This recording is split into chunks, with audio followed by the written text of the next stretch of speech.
अस्सलाम वालेकुम, this is Sijad Awan. आज का हमारा जो लेक्चर है वो है मोलर वॉल्यूम की कैलकुलेशन। मोलर वॉल्यूम की कैलकुलेशन में हम क्या करते हैं, सबसे पहले पता होना चाहिए मोलर वॉल्यूम क्या होता है। मोलर वॉल्यूम क्या होता है?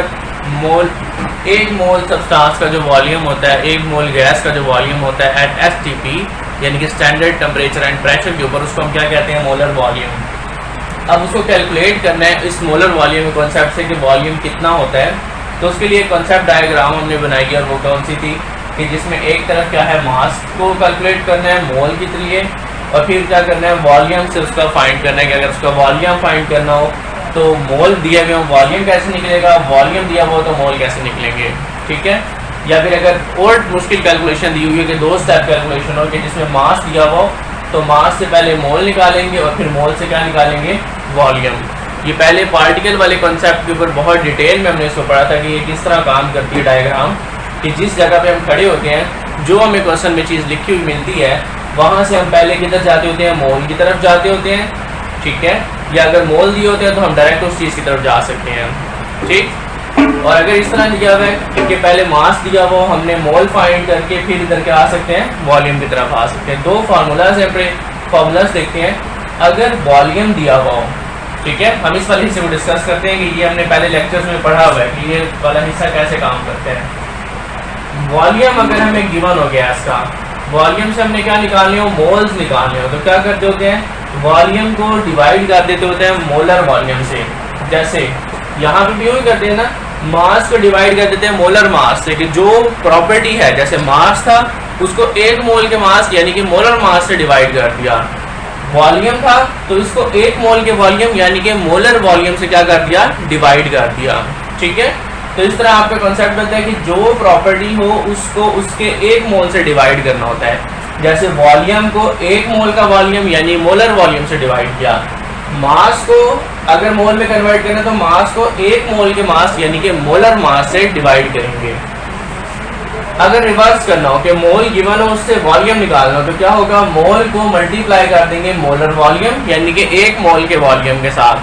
सेम यहाँ पे भी ऐसे ही होता है ना कि अगर हमने मोल से मास निकालना हो तो मोल को मास निकालना हो तो एक मोल के मास से क्या कर देते हैं, मल्टीप्लाई, जिसको क्या बोलते हैं, मोलर मास बोलते हैं। अब नेक्स्ट क्या करना है, हमने यहाँ पे कैलकुलेट करना है किसको, मोल्स को कैलकुलेट करना है। किसके एग्जाम्पल मैंने बना के लिखे यहाँ पे कैलकुलेशन के लिए कि कैलकुलेट करने हैं मोल्स ऑफ 4.48 dm³ हमारे पास रखी हुई है H2 गैस एट STP किसी भी कंटेनर के अंदर, और बिहेव कर रही है किसकी तरह, आइडियल गैस की तरह, कि ऐसी कंडीशंस दी हुई है कि ये आइडियल बिहेवियर करे। अब क्या होगा, इसका हमने क्या निकालना है, इसके मोल फाइंड करने हैं। क्वेश्चन की स्टेटमेंट क्या है, मोल्स फाइंड करने हैं, वॉल्यूम गिवन है। तो ऊपर डायग्राम में देखें मोल्स गिवन है। ठीक है। मोल्स कैलकुलेट करने हैं, मोल्स कैलकुलेट करने हैं, वॉल्यूम हमें गिवन है। ठीक है। वॉल्यूम गिवन होगा तो क्या करेंगे, गिवन वॉल्यूम को डिवाइड कर देंगे मोलर वॉल्यूम से और हमारे पास क्या आ जाएंगे, मोल्स आ जाएंगे। तो अब गिवन वॉल्यूम कितना है, बड़ा 4.48 dm³। ये चीज ध्यान में रखनी होगी कि जब dm³ के साथ dm³ आएगा, अगर वॉल्यूम cm³ में लिखा हुआ तो ये 22 नहीं रहेगा बल्कि क्या होगा, 22,414 हो जाएगा। ठीक है। नेक्स्ट क्या करेंगे, 4.48 dm³ तो वॉल्यूम जो गिवन वॉल्यूम है उसको डिवाइड कर देंगे किससे, मोलर वॉल्यूम से।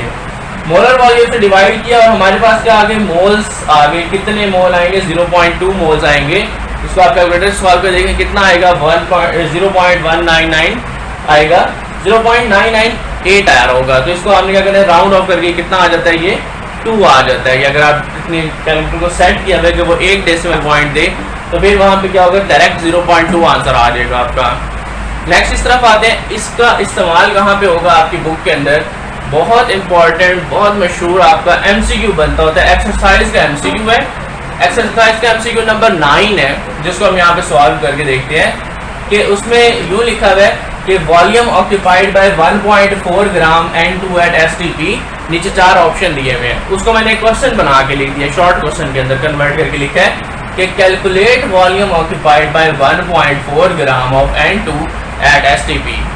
अब यहाँ पे क्या है, हमें क्या क्या डाटा में गिवन है, पड़ा मास गिवन है। ठीक है।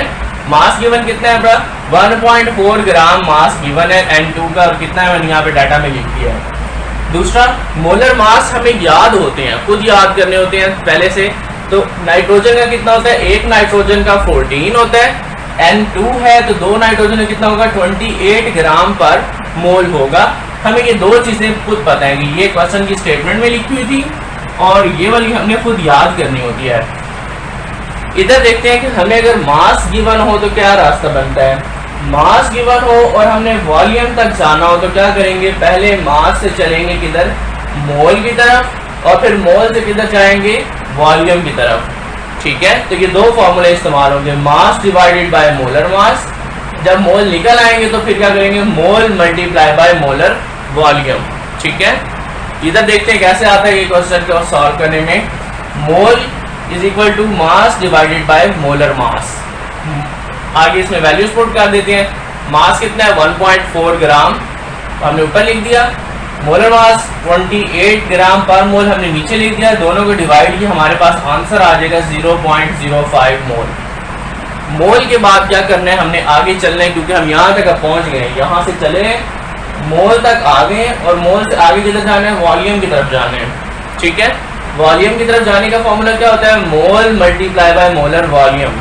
अब क्या करेंगे, mole multiply by molar volume का फॉर्मूला जहाँ पे यूज करेंगे, volume is equal to mole multiply by molar volume. जो ऊपर ये वाले मोल हमने फाइंड कर लिए हैं उन मोल्स को क्या करेंगे, मल्टीप्लाई कर देंगे मोलर वॉल्यूम से। अब मोलर वॉल्यूम से मल्टीप्लाई किया जब, तो आंसर क्या है, 1.12 dm³ आ जाएगा। तो ये आपके MCQ का ऑप्शन करेक्ट होगा, ऑप्शन नंबर सी लिखा हुआ है वहाँ पे 1.12 dm³। तो ऐसे तरीके से आपके जितने भी MCQ अगर आए जिसमें मोलर वॉल्यूम की कैलकुलेशन हो, उनको शॉर्ट क्वेश्चन में बना के लिखा हो, किसी की तरह भी कैलकुलेशन आ जाए तो आपको पता होना चाहिए उसको कैसे कैलकुलेट करते हैं। दो ही फॉर्मूले हैं, कौन कौन से, अगर मोल दिए हुए हो वॉल्यूम निकालो तो मोल मल्टीप्लाई बाय मोलर वॉल्यूम, अगर वॉल्यूम दिया हो और मोल निकाले हो तो volume divided by molar volume, और मोल निकल आएंगे। ठीक है, तो वो क्या आपको यहाँ पे क्लियर हो गया होगा कॉन्सेप्ट के। ये वही डायग्राम को हमने याद कर लेना है, ये आपका MCQ बहुत इंपॉर्टेंट है, बड़ा आपने इसको अच्छी तरह याद कर लेना है कि इसका क्या आंसर बनता है। ठीक है।